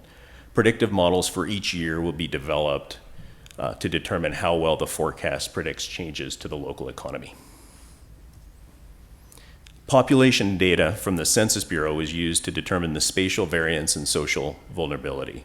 The social vulnerability perspective focuses on the social factors and processes that generate vulnerability in terms of an individual's or group's capacity to anticipate, cope, resist, and recover from the impacts of hazards. Social vulnerability is not uniformly or randomly distributed within our communities, and therefore it's important to know where socially vulnerable populations are located. Previous research has used county-level and census tract data to explore this question. The Incore process is using census block groups to process or provide a finer resolution, which is important for hazards such as tornadoes, which impact a much smaller geographic region. This slide compares the resolution provided by census tracts and census block groups for Joplin, Missouri. The areas shaded in orange and red have a higher index value of social vulnerability. This slide provides an example of why using a finer resolution such as block groups leads to more accurate assessments of vulnerability. In the case of the 2011 Joplin tornado, the fact that the tornado path was through areas with higher population density helps to highlight one of the shortcomings of census tract data. In general, the larger resolution assumes lower levels of population density and leads to an overall undercount of the population. The undercount is even greater for socially vulnerable populations, which were more highly concentrated in block groups impacted by the tornado. Over the next 6 to 9 months, other dependencies will be added to the predictive models. Recovery functions have been developed and will be assigned to buildings and other components within the infrastructure, attempting to take into account permitting and financing. Each of the algorithms presented earlier for Centerville will be applied to Joplin to test their ability to predict physical and socioeconomic changes to the community and eventually recovery. So on behalf of the entire Joplin hindcast team, and it is a large team, thank you for your attention, and a special thanks to everyone who welcomed us, if you're listening out there in Joplin last summer.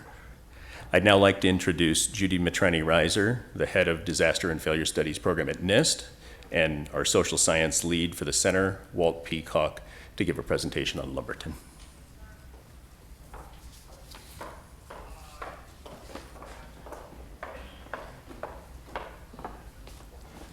Thank you, John. Good morning to everyone here and out on the web. I'm very honored to be representing a very large collaborative team that went out into the field together a few months ago to study the impacts that Hurricane Matthew had on Lumberton. I wanted to start by describing the thrust area for field studies within the center, and then also describing the role of field studies within NIST, and then combining that together so that you see the strength in leveraging these two efforts and jointly going out into the field together in future deployments. So as John mentioned earlier, one of the big thrust areas for the center is on field studies. The purpose of this is to validate a lot of the modeling and inform a lot of the models that are being developed from the center. In order to measure communities' resilience, the center plans to collect metrics that can be divided into two major categories. One that require field studies. These are metrics that you cannot just go out and collect and hope to find on the web. They're not publicly available, so you really need it to go out into the field and collect them yourself. And so some examples of these types of metrics are population dislocation, so looking at households that have been displaced, business interruptions, businesses closed and their recovery over time, employee dislocation, employees failing to report to work, critical facilities impacts, so the closure of critical facilities after a major event, and housing units lost. Now, to support a lot of these metrics, you can collect data that doesn't require field deployments, such as physical and mental morbidity, mortality, and fiscal impacts, so loss of property tax and sales tax. Now, the community dimensions that are described in the Community Resilience Framework, a report that was put out by NIST, includes many more dimensions than the metrics that I'm including here, right? So that report shows the importance of sustenance and health and shelter and education, security and safety, culture and identity, and belonging and relationships as being vital to community resilience. And so while these metrics are not explicitly being collected out in the field yet, they are embedded in those metrics that we are collecting. All right, so that gives you some background on the role of field studies for the center, and I want to, in parallel, give you some background of the role of field studies at NIST. So NIST, for almost half a century, has been studying and investigating disasters and events and deploying teams into the fields and looking at the impact that structural failure has. And so part of the Disaster and Failure Program, which I direct, has a statutory arm to it that's described by the National Construction Safety Team Act. And so we have an obligation when there is an event that rises to the level of being investigated, that we have go out, study the impacts of this failure or disaster, and then give recommendations to the American public on how we can prevent disasters like this from happening again. That's one arm of the program, are these types of the statutory arm. Another part of the program is developing standard operating procedures for field deployments. So, as you know, standards is in our name, and so we like to have standard procedures when we go out into the field, and that includes a number of things. So, how do we standardize when we decide to go out? What are the field and safety protocols that we're using as a team when we're out in the field? What protocols are we using for human subjects research? The protocols for equipment and data preservation, all kinds of things that we're really trying to standardize so that every deployment that we go has a lot of consistency, and so that others that deploy might want to look to our standards and maybe mimic them for their own type of deployments. And then the third part of the Disaster and Failure Studies program at NIST is really focused on the research arm, and this, I would say, encompasses the Organic Act, where we've been deploying to investigations for half a century. And so this is looking at what are the research questions that we're learning from investigating and studying these events. And now we have exciting opportunities to collaborate with the center, with other federal agencies, and through a lot of outreach work to grow this research program for DFS. So in marrying these two programs, I see a huge benefit to our communities.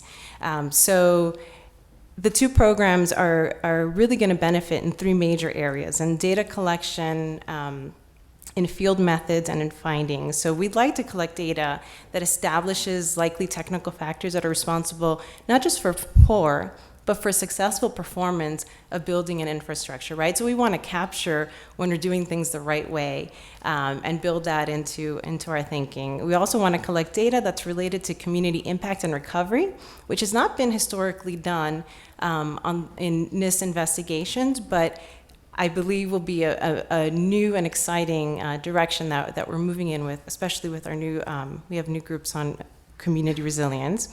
Collecting data to validate models that are under development, and this is really key. So a lot of people are developing models right now that are related to community resilience, and we need to do some work to ground these models. And these field investigations are going to give us the opportunity to validate at least and inform a lot of the modeling that's not just going on here, but going on in so many other research groups across the country and internationally.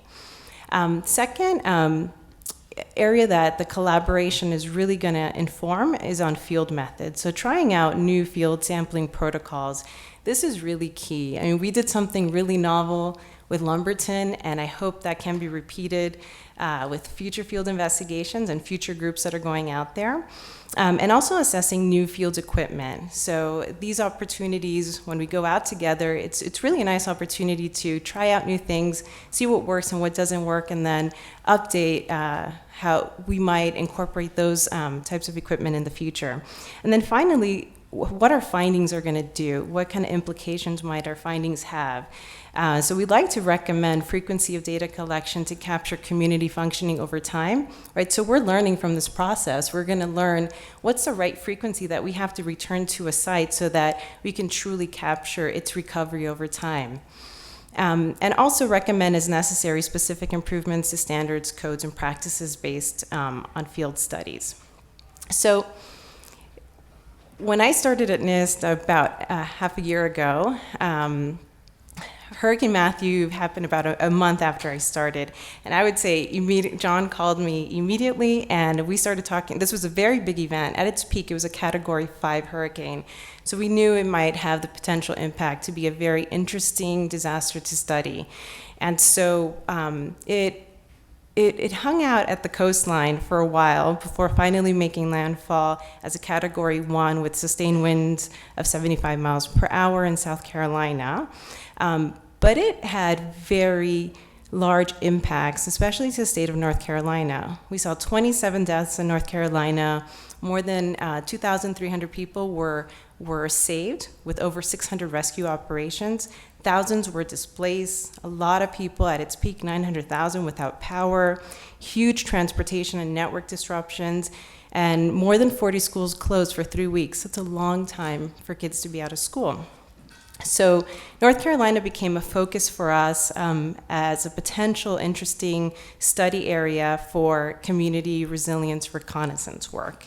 And then we started looking at specific counties and trying to find one that would serve multiple purposes. And so we finally focused on Robeson County for many reasons. It has a very unique population. If you look at the demographics, it's almost a third white, a third black, and a third Native American, mostly Lumbee Indian. And that was very interesting because if you want to look at societal impacts from a disaster, looking at a heterogeneous population is a nice starting point.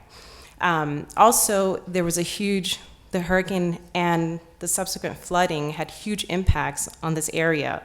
Over 5,000 were displaced, over 7,000 structures were impacted, a lot of customers, 5,000 without power, a lot of roads were impacted or damaged, and a lot of damage to public housing developments, totaling 545 units. So the impacts and the demographics of Robeson County were really compelling to us to make it a study area for our joint effort. And the school closures specifically, the population dislocation and school closures were of special interest because those are two areas that are of interest to the center's research goals. So we decided that we wanted to go down there and assess the damage to school buildings and the impact to the educational system and use that as a driving force to choose the housing units that we decided to look at in terms of damage and reasons for dislocation. So we used that as a starting point for sampling protocols, which Walt will present in just a second. The second study objective was to study how the floods impacted the housing stock and collect empirical data to compare with existing fragility functions. So updating and providing to the community new fragility functions is really critical, and this study helped do that. And then finally investigating the dependency that these important community functions, housing and the educational system, have on distributed infrastructure networks such as power, water, wastewater. So this is a picture of the advance team that went out into the field. There were many of us, and I'm going to turn the presentation over now to Walt Peacock, who's going to describe to you all of our efforts while we were in the field and where we are now in terms of analysis. Thank you.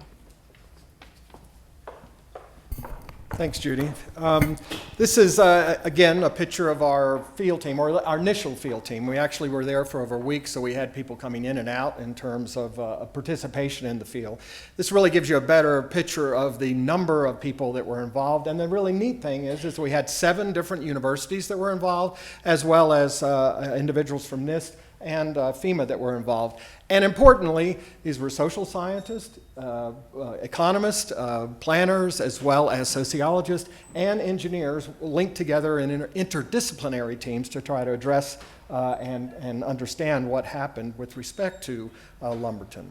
So to kind of focus the specific activities from an engineering perspective, it was damage assessments of a random sample of housing units to inform our fragility curve development. From the social science perspective, we were interested in interviewing households themselves, the households that were occupying those housing units, to inform our population models, in particular focusing on dislocation and displacement within the community, and then combined engineering and social science goals with respect to, and this was engaged in terms of a qualitative survey of community leaders and stakeholders to understand the impact, the response, and the long-term recovery and planning that was going on within the community. To get all that done, we had to go through institutional review boards, and for anybody in universities, these are one of our favorite boards to deal with. In this situation, we had 7 different universities in which we were trying to kind of get all of our protocols through. In other words, for our semi-structured, for our structured interviews, for our damage assessments, for how we were going to take photographs and what we were going to do with those photographs, we had to develop protocols to do that.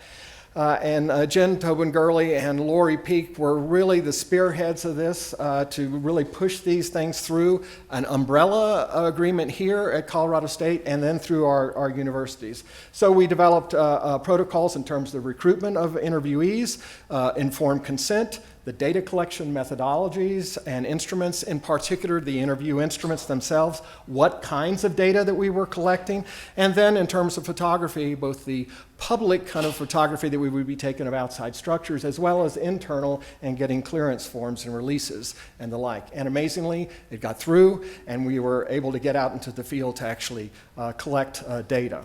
Now, a critical element of this was we wanted to capture, again, what was happening in that community. And so developing a representative sample, not only of housing units, but importantly of households, was critical. Again, our target area was the schools, so the boundary on here, the black boundary, represents the largest school district, the attendance zones for Lumberton Junior High. We wanted to make sure we sampled both heavily as well as lightly damaged, and even areas with no flood damage, but had infrastructure disruption and everything, so we can actually capture the full spectrum of what might be driving dislocation.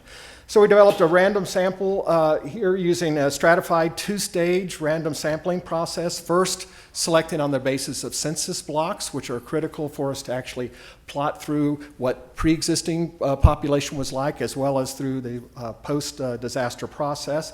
And then randomly selecting within those blocks housing units. And this is just a map of the area with the census blocks and the you might not be able to see them too well, but the dots represent then housing units. To actually implement this, we used Google Maps, and we actually identified then where every single housing unit was located, where the structure was, and we divided those up into areas, and everybody then had them on their smartphones.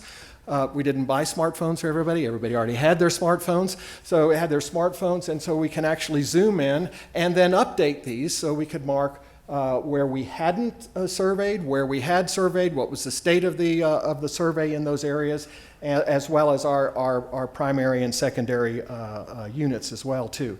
This is just a close-up, so it gives you an idea of how specific these maps were, and we could use them in a very easy way to actually navigate what was to the community itself and to get out there and do our surveying. We also updated this, so the maps were constantly updated, so we actually knew, again, where we were, where we needed to go to help in the overall planning process. We were there for about a week. Each day we began with briefings of where we stood, divided up into both the qualitative as well as the quantitative survey teams, assigned areas, split us up into our interdisciplinary teams, and then sent those teams out. Checked in at lunchtime, see how things were going and the like, as well as then in the evening a major debriefing in terms of where things stood, what people were seeing out there, what we needed to do for the next day. So we actually developed then what our plan would be for the next day and set up for that following day as well too.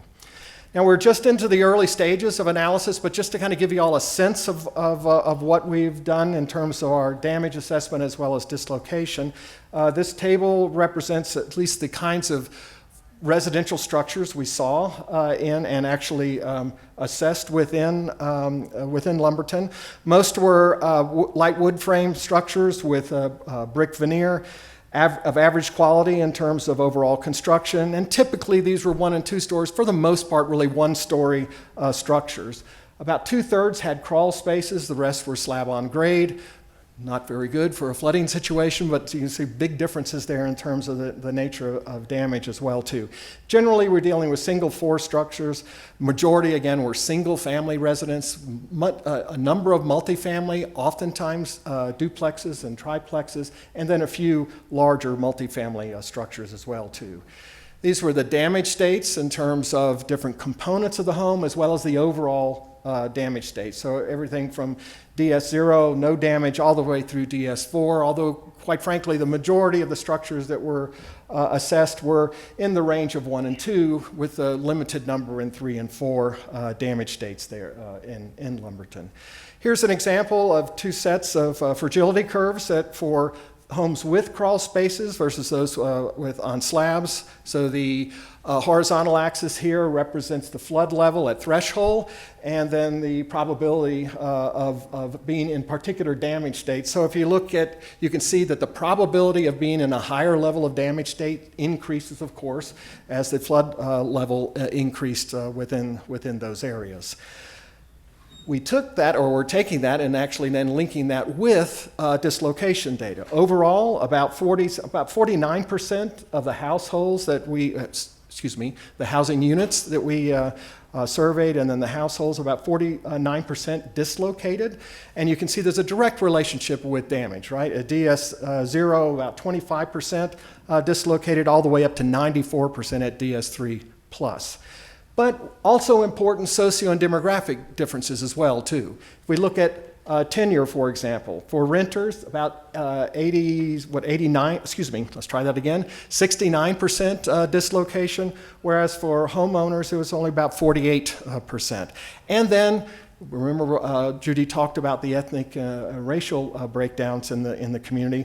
We see that there were quite pronounced differentials there as well, too. For Anglo households, about 27% dislocated. For African American, 74%, and for Native American, 84% dislocation rates. So very different rates across those spectrums. Taking both of those things into account is critical, okay? This is a map of the community. It's a heat map. The darker the red are where we've got concentrations of higher levels of damage, or higher damage states, if you will. The contour lines represent where we've got concentrations of dislocation. We pointed out two areas where damage levels were relatively low, but we see high levels of dislocation for renters as well as low-income households. We're combining those data together to develop probabilities for different kinds of households. And here on the right-hand side, for different damage states, DS0 through DS2 plus, we're looking at the probability of dislocation for renters and homeowners. And you can see for homeowners of much lower probabilities at given damage states of dislocation relative to renters. On the right-hand side, or for race categories here, so the Anglo or white household is the blue line at the bottom, so very low probabilities relative to African American households in red, and Native American households in green. So controlling for damage states, we see very different kinds, or very different probabilities of dislocation. So where do we stand, or where are we going? Well, we're combining those together to develop more multivariate models for dislocation, better understanding the phenomena and issues, and a critical one in that is actually, for the first time, linking in infrastructure and infrastructure disruption as well, too. So we can see clear impacts of those as well, too. Looking at dislocation time, and then beginning to analyze initial aid and recovery efforts. Resiliency is all about not just damage, but long-term recovery. And indeed, that's the issue that we are going to be addressing as well, too, of going out and continuing to collect data so we can see those variations in the recovery and indeed the overall recovery process for communities. That's it.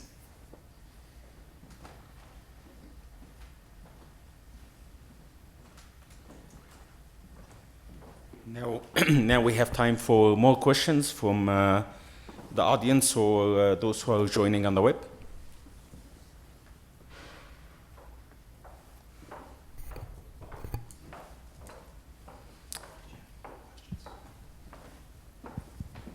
No. Thank you, Walt. This question's for you, actually. It's 3 parts. How long did the institutional review board process take? Were there any lessons learned out of that you care to share with us? And third, do you think the process may have imposed any constraints that could have resulted in any bias in the data?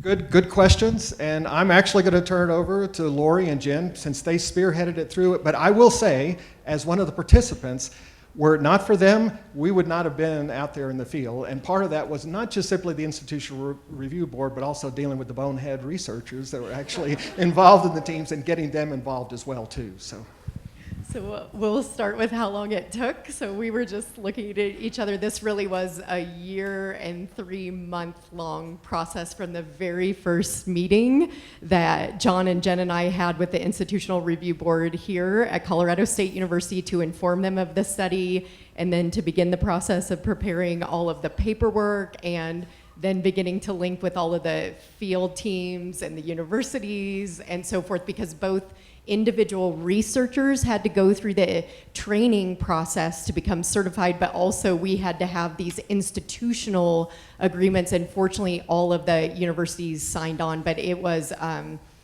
big undertaking. But we worked with, I mean, Jen in particular had worked on kind of developing a generic set of instruments that were passed through the review board, so we got that approved, and then it was just tweaking it in terms of our being able to go out. So I cannot say that there was a delay in that sense. There would have been had it not been for them spearheading the effort, but I can't say in terms of that element of delay in time that we saw that. So and maybe I'll just add as a structural engineer, it was I was really amazed to see the number of documents and the process that unfolded, because before we generally, we just look at buildings or bridges or physical infrastructure that doesn't talk back to us, and so and so I was really quite amazed at the amount of effort that goes into that, and then to get this blanket agreement with NIST involved, so just a tremendous effort on Lori and Jen's part. And I'd like to add to that. I don't know if you paid attention, but in one of Walt's slides where he had all of the team members listed, so this was everyone with a very diverse set of backgrounds, all of us, all the engineers included, right, went through this process. And I think that was really important. I think it felt like a very egalitarian team. And I think having to go through exactly the same process for every single individual that was part of the team was critical in building that atmosphere. So that was really nice. So thank you, ladies.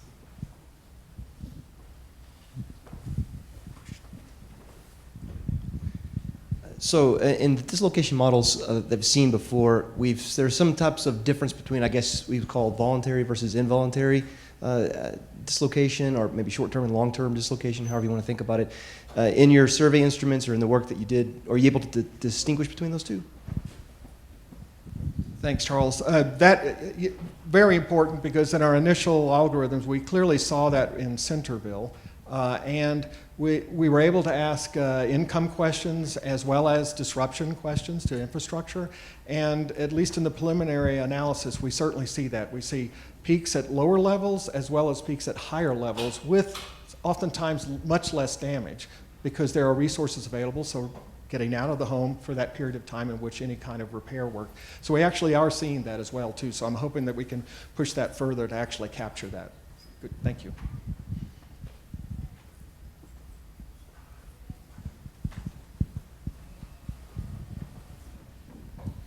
I'm wondering if somebody from the team can talk about how the process of actually being in the field, how you put your field teams together, and what role technology might have played in either assisting the quality or the speed of data collection.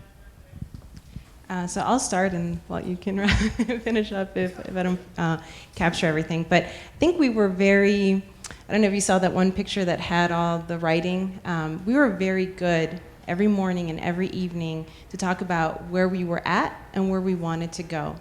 And once we had an objective for the day, then we divided all the team members into multidisciplinary teams, so that we always had every single sub-team that went out into the field had a diverse group of individuals within that team. We also did something that was really interesting. We had, that we didn't describe in detail in the presentation, we had an advanced team, which was very important to the whole process. So we developed this, sample protocol. We had a list of housing units that we wanted to study, but we wanted to ensure that what we had was what was actually in the field. And so this advanced team went out ahead of time and asserted that what we were going to look at, or what the teams that followed us were going to look at, were actually there. And that was very critical, because it allowed us to kind of change or add new housing units if we didn't find something that was what we were expecting, for example. So I would say that was critical. The other piece, you asked about technology and assisting us while we were out in the field and with these daily activities. I think that Nathaniel and Walt's work on making all of these housing units accessible on our phones with these Google Maps so that we could see what we were expecting to go out before we went out was very helpful. And then these daily updates, right? So we already looked at all of this. It was representative in the map, and so we knew not to revisit. So it really made the efficiency of our team, I would say it heightened the efficiency of our team, and it made the ability for us to look as many housing units as we did. It would have been impossible, I think, without this technology. So that was helpful. Yes, and just Yu Zhao actually talked to us. This was like a week before we went out and said, have you tried Google Maps? And then Don Juan Gu and Nathaniel Rosenheim really then implemented that within the sampling strategy, which was just absolutely amazing. And then to kind of put those housing units in place. Having the advanced team, I think, did help. So we actually spent Sunday and Monday Monday and part of Tuesday going through the areas so we could do that initial screening and make fine adjustments, and so that did really speed it up. It was interesting because we actually anticipated that there would be differences in time for damage assessment versus the household survey. So we had interdisciplinary teams, but we kind of started dividing up, where the engineers would do, and we basically gave up on that because there was, there would be different elements that would just take longer with a damage assessment for a particular structure or a household, and so we ended up just kind of going through the neighborhoods or each of the areas as an integrated team and stuff. So it really worked out great to be able to do that and to do it rapidly. I'm amazed at what we got accomplished. I've been involved in these things before and spent weeks and months collecting data, and this was amazing what we did.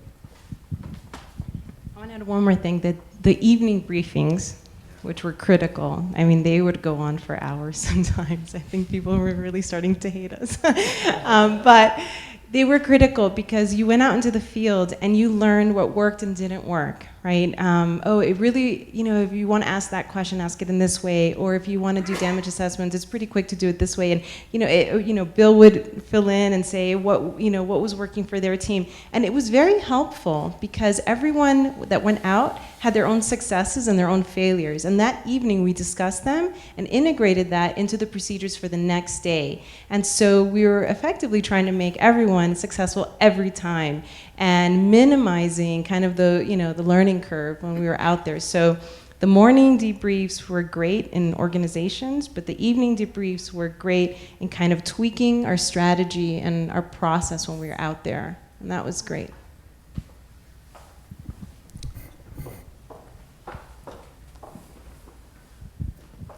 So you mentioned doing random sampling of physical damage, which engineers typically want to go look at all the damaged buildings and they ignore the ones that aren't damaged. So I would just like to hear a little bit of discussion about how you developed the random sampling and coordinated that with what the social aspects of the study were trying to establish as well. So I'll give it to Walt, but one thing I want to say is that it was clear in the beginning that the social questions we were trying to ask had to drive the sampling, and then subsequently the engineering assessments would follow, and that was going to be the most successful strategy. But yeah, that was the nature of the game. So I mean, it was really we wanted to make sure we got heterogeneity in terms of understanding the various levels of damage. but as well in terms of the different kinds of households and structures that we would see out there, single-family, duplexes, triplexes, et cetera. So we defined that space in which we were operating, and then to try to confine things better, doing an initial sampling, proportionate size for the block, census block, and then doing random sampling within those as well too. That two-stage process made it a lot easier for us to get into an area and cover that area rather quickly. It also will give us ultimately great baseline work from the census data as well to move forward in terms of refining some of our dislocation models as well too. I personally, having done these things before and having a bunch of social scientists go, we take the FEMA stuff, we take stuff from NIST and everything, so here's how we're going to assess damage and stuff. It was really neat to have engineers do that part of the thing, but us be involved. We actually, honestly, at some point, we blessed engineers, they became honorary social scientists, and then begrudgingly the engineers blessed us to become, at least for that time period, engineers as well too. So, but I know, it was just temporary. They revoked it afterwards. So. But I'm quite serious. I think it was a learning experience on both fronts in terms of trying to address those issues. And so now we have good assessments of the nature of damage overall in the community, not just which is important, the unique features, especially for codes and standards of what may have gone on in those areas. So it's really a nice blend of both those approaches. So we'll take one more question there, and then those that came through email, will respond to them separately. Okay. Just one last question. So now you have introduced the school attendance zone as kind of a new unit of analysis that was not necessarily talked about in previous test beds. So how are you planning to use this to inform some of the work that you're doing in the test beds in the future? So that's a good question. And I think, if we think about the complexity of community, and the complexity of the nature of organizations, the institutional structures within the communities. And schools are a critical element of that. Critical for households, how schools and children are going to adjust to deal with the issues. And quite frankly, being involved in many of these post-disaster events and everything, getting schools back online can be absolutely critical for retaining population, for normalcy in school. Lori's work on children and disasters is absolutely, fundamental for people to understand what goes on there and how reestablishing those routines can be so important.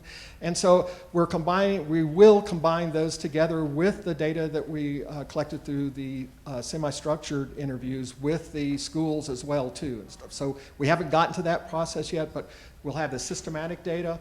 And it was interesting too, because some of the households we could see had not returned, but there was an impetus to return because 3 weeks the schools are going to be open back up, and the kids were picked up at the bus stops, and so they were back in the community, back in the neighborhoods and stuff. So it's a really interesting dynamic that we haven't begun to explore, but we hopefully will as well. Thank you.